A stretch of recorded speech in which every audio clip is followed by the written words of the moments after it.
Well, it's Monday the 14th, starting our second full week here, and everybody's asked about what has Rick been doing. We've asked ourselves the same thing. Of course, I'm kidding. This looked like, and we thought this would be the easiest job up here to organize the tool shed. Boy, were we wrong. But thankfully, we had Rick around, and I'm going to walk in and show you, and he'll tell you all the wonderful things he's done.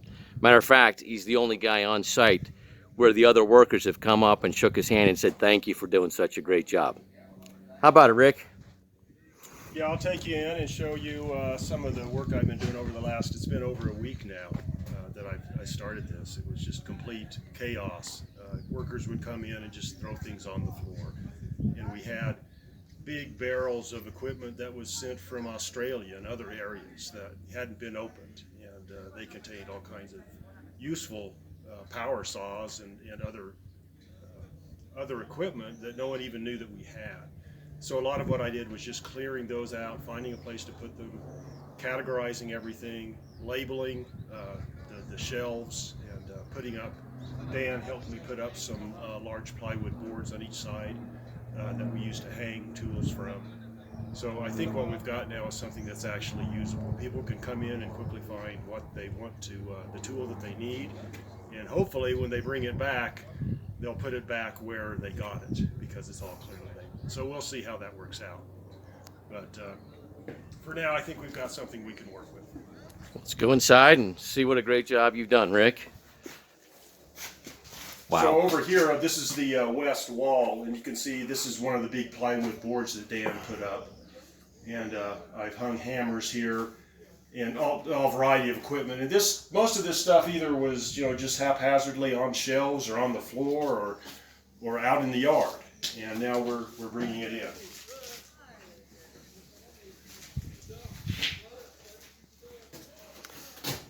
I think if you remember my first video, I believe I had a picture of Rick and what this place looked like. So you might want to go back to my first video from Kenya and take a look, and you'll see a dramatic difference between before and after. You can also get an idea of how much equipment we really have over here.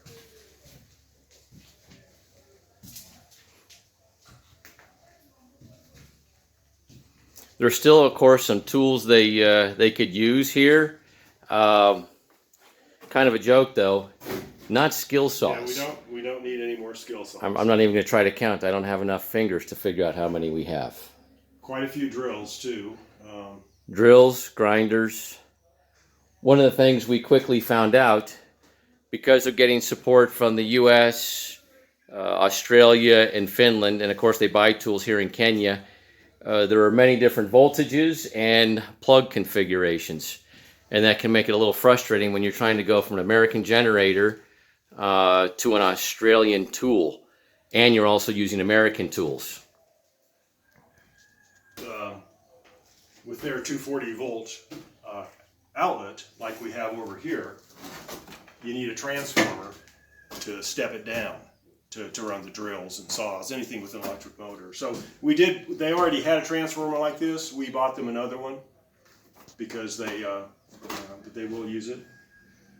I would suggest if you weld, you can see some welding helmets up there. They do have 3 that are usable. I brought my own.